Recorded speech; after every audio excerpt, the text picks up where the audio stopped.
When I played football, it was really interesting. High school, college, and in the league. Thursday or the day before the game, the coach would give us a sheet of paper. And on that sheet of paper, it had 15 plays.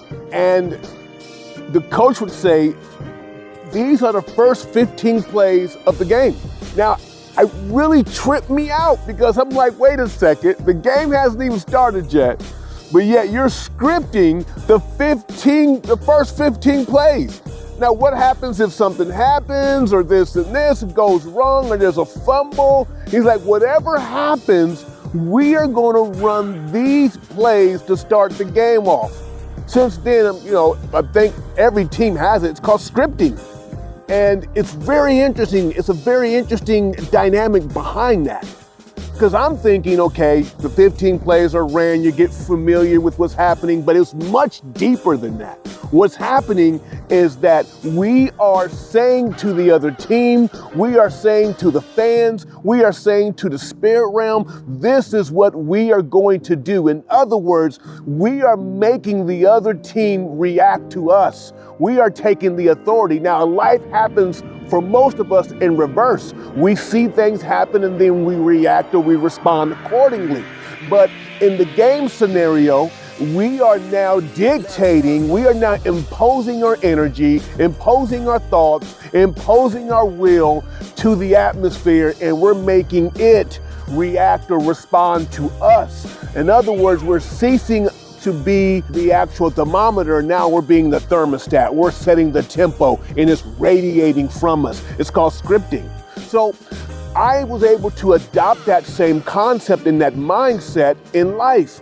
When I walk, when I work out, I begin to speak and I begin to believe my reality.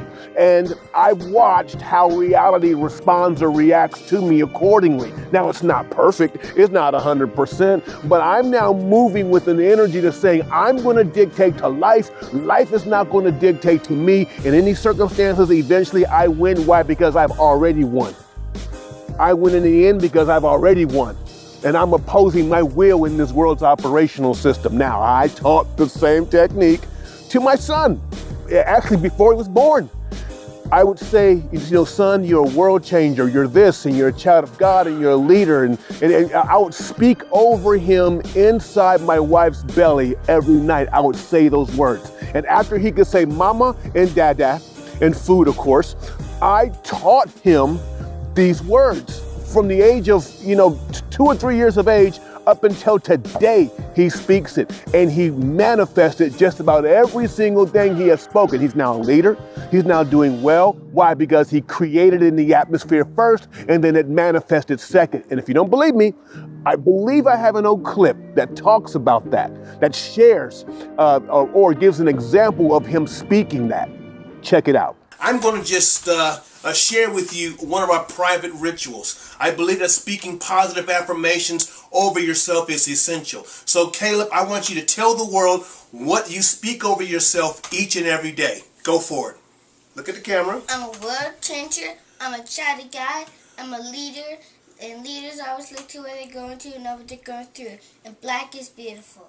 Now, what's happened is I've empowered my son with his words because death and life is in the power of the tongue and you shall eat the fruit thereof. I've empowered him to now have dominion over this world's operational system. The world will never be able to name my son because I've already named him. He's branded himself with the words. I have taken control over the world's operational system. You can't name my boy because he's already been named. Now he moves in life now as the thermostat, not as a thermometer. Take dominion over your words, take dominion over your thoughts, and you will take dominion over your life. Thank you. If life is a game, play to win.